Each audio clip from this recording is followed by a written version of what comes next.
नमस्कार, स्वागत आहे सर्वांचं आपल्या यूट्यूब चॅनलवरती। महाराष्ट्रातील संजय गांधी निराधार अनुदान योजनेच्या लाभार्थ्यांसाठी अतिशय आनंदाची बातमी। पोर्टलवर काही दिवसापूर्वी 1 तारीख येण्यासाठी खूप दिवस वाट पाहावी लागत होती, परंतु मे महिना खूप महत्त्वाचा आहे, कारण पोर्टलवर तारखांवर तारखा पडत आहे आणि लाभार्थ्यांच्या खात्यामध्ये हप्त्यावर हप्ता जमा होत आहे। होय, अतिशय आनंदाची बातमी आहे। पुन्हा एकदा नवीन पोर्टलवर तारीख आलेली आहे आणि ही तारीख हप्ता वितरणासंदर्भातली आहे, त्यामुळे नक्कीच हा व्हिडिओ महत्त्वाचा असणार आहे, शेवटपर्यंत पाहणं गरजेचं आहे। सोबतच एक छोटीशी विनंती असणार आहे, तुम्ही आपल्या चॅनलवर पहिल्यांदा असाल, पहिल्यांदा व्हिडिओ पाहत असाल तर न चुकता चॅनलला सबस्क्राइब करून ठेवा, जेणेकरून या योजनेच्या अशाच लेटेस्ट अपडेट तुम्हाला वेळेवर मिळत राहतील। चला मग पाहूया नवीन तारीख आलेली आहे कोणासाठी आणि कोणती आहे तारीख। या ठिकाणी स्क्रीनवरती पाहू शकता, पुन्हा एकदा नवीन तारीख आलेली आहे। तारखांवर तारखा पडत आहेत आणि लाभार्थ्यांच्या खात्यामध्ये हप्त्यावर हप्ता जमा होत आहे। नक्कीच मे महिना खूप महत्त्वाचा आहे।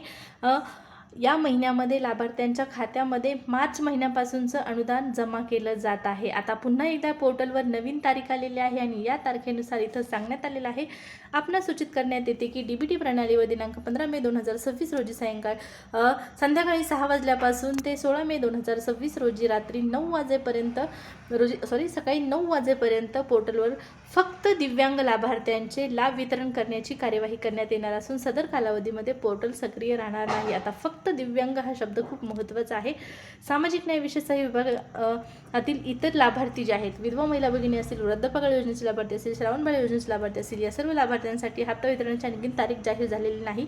मात्र दिव्यांग बांधवांसाठी तारखांवर तारखा पडत आहेत। 3री तारीख आहे ही आणि यामध्ये आता अशा लाभार्थ्यांना हप्ता वितरित केला जाणार आहे ज्या लाभार्थ्यांकडे UDID कार्ड असणार नाही। तर सगळ्यात मोठी ही अपडेट आहे, ज्या लाभार्थ्यांकडे UDID कार्ड आहे मात्र UDID कार्डचं व्हेरिफिकेशन किंवा पडताळणी झालेली नाही, अशाच लाभार्थ्यांच्या खात्यामध्ये या पोर्टलवरच्या मेसेजनुसार, नोटिफिकेशननुसार, तारखेनुसार हप्ता जो आहे तो वितरित केला जाणार आहे। तुम्हाला माहीत आहे, एक नवीन GR देखील आलेला आहे।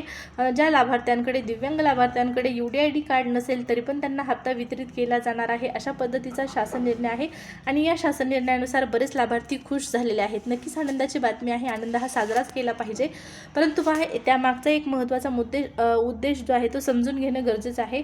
आता सध्या तात्पुरत्या स्वरूपात तुम्हाला अनुदान मिळत आहे आणि हे अनुदान कायमस्वरूपी मिळण्यासाठी तुमच्याकडे UDID कार्ड असणं सुद्धा गरजेचं आहे। त्यामुळे UDID कार्ड काढले नसेल तर काढून घेणं देखील गरजेचं आहे, कारण सुरळीतपणे नियमित तुम्हाला हा हप्ता मिळवायचा असेल, लाभ मिळवायचा असेल तर UDID कार्ड बंधनकारक असणार आहे। सध्या सामाजिक न्याय विभागाच्या माध्यमातून योजनेचा लाभ दिला जात आहे, त्यामुळे काय आहे, सर्व सरसकट लाभार्थ्यांना हप्ता वितरित केला जात आहे।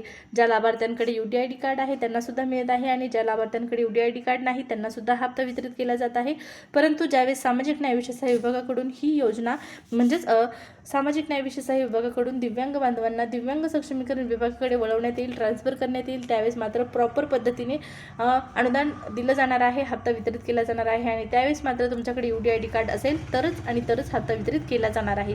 आता या पोर्टलच्या तारखेवरून तुम्हाला लक्षात आलेलं असेल, हा हप्ता वितरणाचा मेसेज अशाच दिव्यांग लाभार्थ्यांसाठी आहे ज्यांना अगोदरचा हप्ता आलेला नव्हता आणि त्यामध्येही एक महत्त्वाची मुद्दा असा असणार आहे की ज्यांच्याकडे UDID कार्ड आहे परंतु व्हेरिफिकेशन किंवा पडताळणी झालेली नाही, अशा लाभार्थ्यांच्या वितरणासाठीचा हा मेसेज आहे, ही नोटिफिकेशन आहे।